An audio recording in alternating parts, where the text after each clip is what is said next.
कई बार इस पे खूब यूं सवाल उठाए जाते हैं कि भाई जौहर क्यों कर लिया उन्होंने, क्यों जल गई महिलाएं, है ना। बीच में पद्मावत मूवी आई थी, तब अच्छे अच्छे लोगों ने टीवी पर बैठ के बात कही थी, ये क्या तरीका है, कोई महिला ऐसे जल क्यों गई, ये तो अपने आप में कायरता है।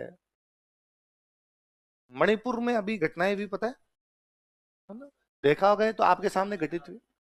एक किसी महिला को नंगा करके सड़कों पर घुमाया गया था, उसका वीडियो वायरल हुआ। मतलब आपसे देखा भी नहीं जाए, आप यूं चला के बंद ही कर दो कि मरने दे यार, ऐसा तो कैसे देखा जाए। सरेआम एक महिला नंगी है, लोग उसको रोड पे लेके जा रहे हैं।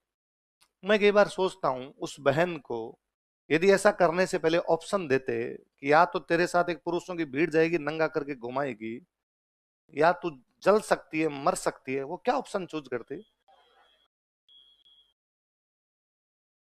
एक 15-16 साल की बच्ची का गैंगरेप किया गया, फिर उसको भट्टी में जिंदा जला दिया गया। मैं कई बार सोचता हूं कि उस बच्ची को यदि ऑप्शन देते कि तेरे साथ इतना गंदा काम करके तेरे को मार देंगे, या तेरे पास अपने आप मरने का एक अवसर है, वो क्या चूज करती। भारत के संविधान का आर्टिकल 21 कहता है गरिमा युक्त जीवन। जीवन का मतलब इसमें ओनर हो, life with owner, life with pride. जिस लाइफ से ओनर ही समाप्त हो जाए, जिस लाइफ से प्राइड ही समाप्त हो जाए, उस लाइफ का ही क्या करना। कई और सवाल उठाते हैं, महिलाएं लड़ी क्यों नहीं, खुद ही बाहर जाके लड़ लेती।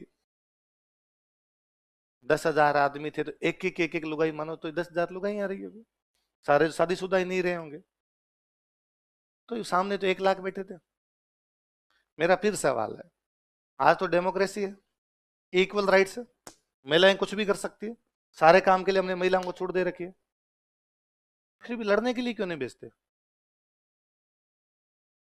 आर्मी में महिलाएं हैं, फ्रंट पे नहीं है, लड़ने के लिए नहीं भेजते हम बाकी काम सारे करवाएंगे, कि बाकी काम करवाया जाए, ऑफिसर बनेगी वो, डिसीजन मेकिंग सारे के सारे करेगी।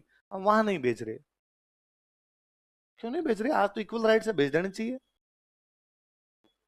अभिनंदन वाला मामला याद है, क्या हुआ था। हमारे एक कमांडर थे, पाकिस्तान के एक जहाज को गिराया, उनका जहाज गिर गया, पाकिस्तान ने पकड़ लिया। हमारे सामने उनकी फोटो आई जिनमें उनका मुंह सूजा हुआ था, पाकिस्तान वाले उनको पकड़ के लेके जा रहे हैं। और हमारे पूरे देश में क्या भावना थी, छुड़वाओ अभिनंदन को, छुड़वाओ अभिनंदन, हमारे अफसर को कैसे पकड़ लिया, यही भावना थी। ठीक उल्टा कीजिए, एक महिला को हम लड़ने के लिए भेजे, उसको पकड़ ले, क्या उसके साथ भी केवल पिटाई करेंगे। और या यदि केवल पिटाई करे या उसके साथ कोई गंदा काम करे और उसका वीडियो वायरल हो, तो हमें और कैसा लगे। इसलिए कुछ चीजें उस हिसाब से तय करनी पड़ती है कि आप क्या करोगे क्या नहीं करोगे। मैं कई बार सोचता हूँ यार, उन महिलाओं की खुद की डिसीजन मेकिंग इतनी जोरदार है कि उन्होंने ये सोचा कि ना कोई दूसरा हमारे हाथ भी ना लगाए, कोई दूसरा टच भी कैसे करे, ऐसी जिंदगी से तो मृत्यु बेहतर है। सुप्रीम कोर्ट तक के डिसीजन है आज के इस डेमोक्रेसी के अंदर, जब यदि जिंदगी जहां लगे कि मौत से भी बदतर होने वाली है, वहां पर हम मौत का चुनाव कर लेते हैं तो भी कोई बुरी बात है। ऐसा ही उन्होंने किया।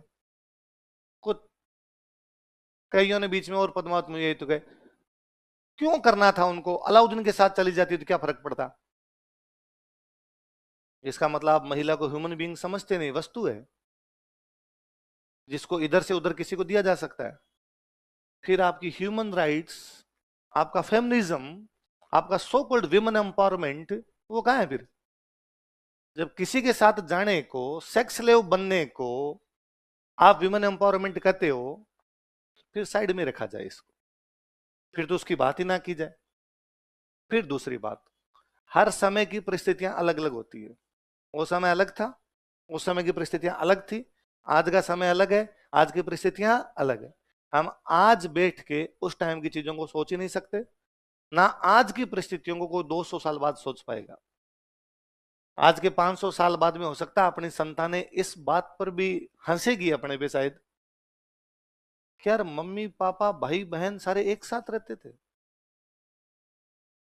आज भी अपने को बड़ा अजीब सा लगता है कि यार 3 पीढ़ी पहले एक एक 10-10 टाबर थे। और लगता है यार कितने कितने बच्चे पैदा कर लिया करते थे। आज अपने को दूसरी सच्चाइयां हैं, आने वाले टाइम की सच्चाइयां दूसरी होगी। शायद इस बात पे भी लोग हंसेंगे कि लोग रजिस्टर में लिखते थे, मतलब पेन भी होते थे और यूं हाथ से लिखना पड़ता था। उनके पास में आईपैड नहीं थे, डायरेक्ट नहीं लिखते थे क्या उनसे? वो क्या वो बोलते और सीधा नहीं लिखा जाता था क्या? आप पुराना आज का फीता लेके पुराने टाइप को नाप नहीं सकते। उस टाइम की उनकी सोशल वैल्यूज अलग थी, उनकी सोशल वैल्यूज यही कहती थी, उन्होंने वैसा किया। सवाल यह है कि एक राजा कितना क्रूर है कि सामान्य जनता के 30,000 लोग कट गया। एक दूसरा, राजा महाराजाओं की इस प्रकार की चीजें हो जाती थी, लड़ाइयां होती, लड़ाइयों में लोग मरते ही थे, सब राजाओं ने मारे होंगे, पर जनता को इस प्रकार से नहीं मारा। ये बाहर से आए हुए लोगों ने शुरू किया। अच्छा, कई जगह ऐसे एग्जाम्पल ये कि अपने यहाँ के राजाओं ने मार दिया। अशोक का पढ़ते हैं, अशोक ने कलिंग का युद्ध किया, 1 लाख लोग मारे और 1.5 लाख लोगों को गिरफ्तार कर लिया। फिर उस आदमी को रिग्रेट हुआ, तो क्या कर गए रे, ने हथियार छोड़ दिए। आज के बाद में हथियार के हाथ ही नहीं लगा। उसकी अंतिम लड़ाई है, उसके बाद उसने हथियार हाथ में उठाए। इवन पूरी जिंदगी वो इस बात के लिए लोगों को कहता रहा कि लड़ाई नहीं करनी, लड़ाई नहीं करनी, लड़ाई नहीं करनी। यहाँ भाई साहब 30,000 को काट के किताब में लिखवाए हुए, मजा आया, अगली बार और काटेंगे। तब है कि साहब सोच कैसी है, उस सोच पे सवाल उठाए जाने चाहिए। तो सोच ये है कि भाई सामने जो आए उनमें महिलाओं बच्चों को तो उठा लिया जाए और बाकी सबको मार दिया जाए। वैसा वैसा उसने किया, कितने लोग कटवाए, तो चित्तौड़ तो बर्बाद हो गया। लोगों को, सेना मर गई, राजा मर गया, जनता मार दी, बिल्डिंग्स अंदर घुसे वो सारी की सारी तोड़ दी, जो खेत वेत थे उनको बर्बाद कर दिए, सब कुछ बर्बाद किया। और बर्बाद करने के बाद में अपने बेटे को यहाँ पे छोड़ा। उसके बेटे का नाम था खिजर खान। क्या नाम था?